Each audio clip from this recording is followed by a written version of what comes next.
right now at Artisphere, and it's a week until our next show on February 19th. And this is hopefully one of very many installments of artist interviews with those artists and performers who are featured at our monthly shows. Tonight, we actually have the pleasure of interviewing Rooftop Pursuit, who is about to release their EP on Saturday. So let's go meet the band. So here we are with Rooftop Pursuit. They had roots in Boston and LA, and now they're here permanently in Northern Virginia. And Rooftop Pursuit is Phil Lee, vocals and keys, Caleb Pearson, who's not here, is lead guitar, John Laws is rhythm guitar, Zach Epstein is bass, and Jason Yee is drums. So, guys, you first performed at Sulu, DC back in September 2010 when you were a feel-good band. So why the name change to Rooftop Pursuit, and how has that transition been? I'll say something first, since I was the one who brought it up to the band, actually. And really, I think the name Feel Good Band was just kind of a carryover from your group in LA, right? Yeah, pretty much. And we never really, as a band, talked about, you know, if we wanted to change the name. It just kind of, Feel Good Band just kind of stuck for a while. And we never really cared about it yet. Yeah, we were like, whatever, you know, kind of indifferent. But I think as we started to play a few more shows, it would be kind of nice to have our own unique identity, separate from what Phil had in LA. So that's why I brought it up to the band to see what everyone else thought about it, and everyone kind of was on board. So we just brainstormed over email for a few days and came up with Rooftop Pursuit. But I think the main thing was we wanted to have something that was significant to us, not just two random words mashed together. So Rooftop Pursuit is significant because our first gig that we played was on an apartment rooftop, and we actually got shut down before we finished our first song. That was pretty cool. Yeah, they couldn't handle the noise. So that's where the rooftop came from, and I guess Pursuit just kind of rang the best of it, kind of made since we kind of like that. That's like what we agreed on. So the transition has been pretty smooth, I would say. There are people who still, you know, associate us with Feel Good Band, but that's you know, expected, and we, you know, I'm sure it's going to happen for, you know, longer, but eventually, you know, we hope this sticks and Feel Good Band dies with the, you know, the rest of the other songs we perform. Well, I guess your EP, right, is sort of going to help solidify your name, right, as Rooftop Pursuit as opposed to Feel Good Band. And so speaking of your EP, I know that on Saturday you're also going to be releasing your music video. So maybe you all could talk a little bit more about your album, what inspired or influenced the songs, how you chose which songs to record. Okay, so the EP, we decided to put 6 songs on the EP. We left a couple out, right? Yeah, we left a couple out. Which was my favorite. Yeah, one of the songs we left out was Jason's favorite. Can we go back? Yeah, can we go back?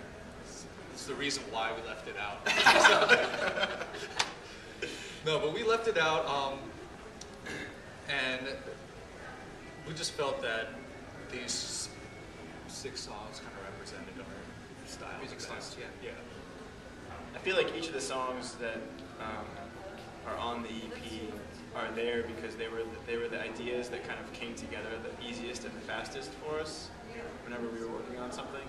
So I think every one of those songs kind of came together very organically and very quickly, and so it just they naturally just kind of became what would end up on the first recording piece that we did. So are you all full-time artists, or what kind of jobs have you held down, you know, to pay the bills? I pay the bills on borrowed money. So I'm currently a grad student at Georgetown Public Policy Institute. What's that? And so yeah, I don't have a job per se. So I guess that makes but that makes me a poor starving artist. Nice. I like that line. I'm also a poor starving artist, but I do have a job. I work in DC in like commercial real estate, bands. It's pretty boring, but this is my true passion. So I would say this is still a full-time thing with a full-time job at least it is. Yeah, I also work full-time. I work in investment consulting, pretty much the furthest thing from music and creativity as you can get, which is why I love this band so much, because it allows me that creative outlet. So it's been really important to me in that area of my life, for sure. I'm also a full-time. I have a job. You see, like, they're the ones that like finance everything that happens in the band. Right. I see that. Because I'm just along for the. We pay for Sophie's the mooch. Yeah. I'm working in this IT company, and I'm a web developer. Sometimes I do a web design, and mostly I build web applications. It's not boring. Wow.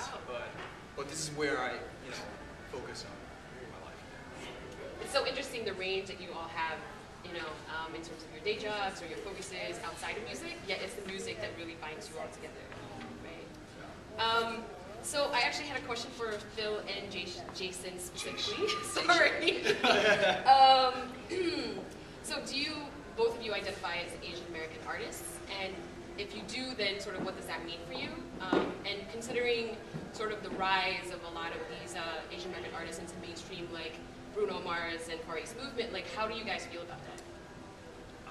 I don't think we're Asian American musicians, because the reason why I said that was, if you see like black rapper, you don't say African American musician, you just say it's a rapper, like, or American musician.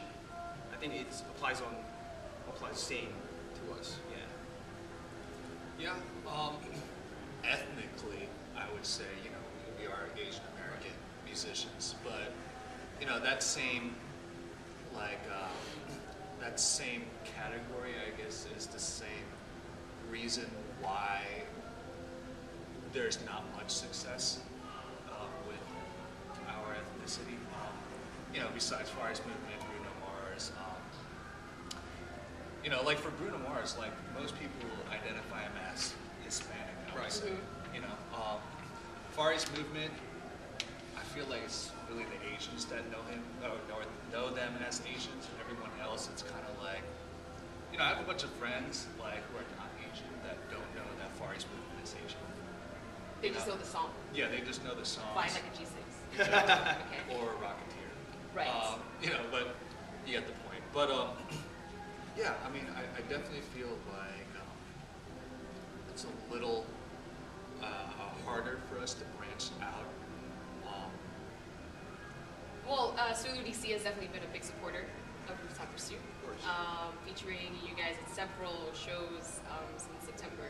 Right, and even at our first college showcase at Georgetown University. But like, how important are spaces like Sulu DC, you think, for artists, because we provide that exposure a lot of times, and Phil, you were mentioning how, or acknowledging that there is sort of a little bit of an obstacle, right, for Asian American artists to break it into mainstream if that's what they want to do. Yeah. So, like, what are some other instrumental people or places that have really helped you guys to get to where you are? Well, definitely Sulu DC. Thank you, Jenny. You're welcome. I feel like we've, like Sulu definitely offered us more opportunities to get our music out there, which we really appreciate. And we've met a lot of cool people along the way.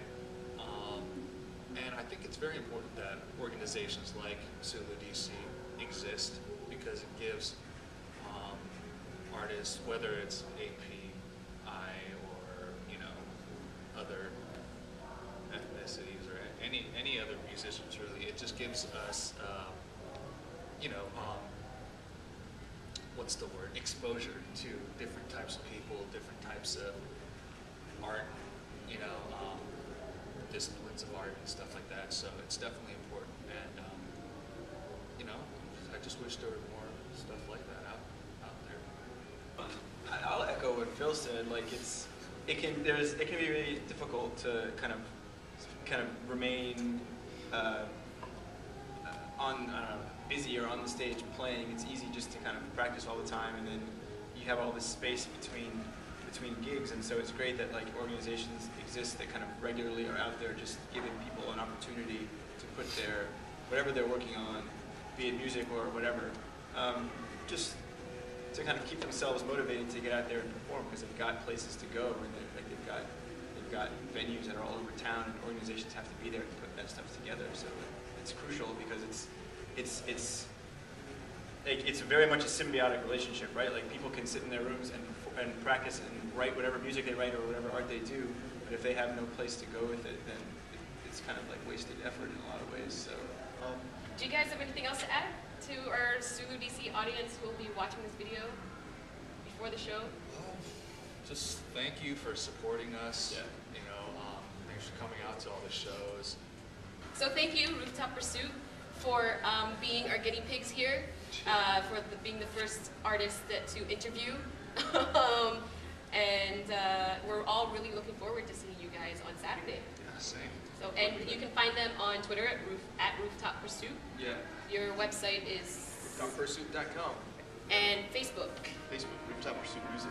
Yeah. And I believe your Broken Smile song is on there too. Yes. Yes. Okay. All right. So check it out.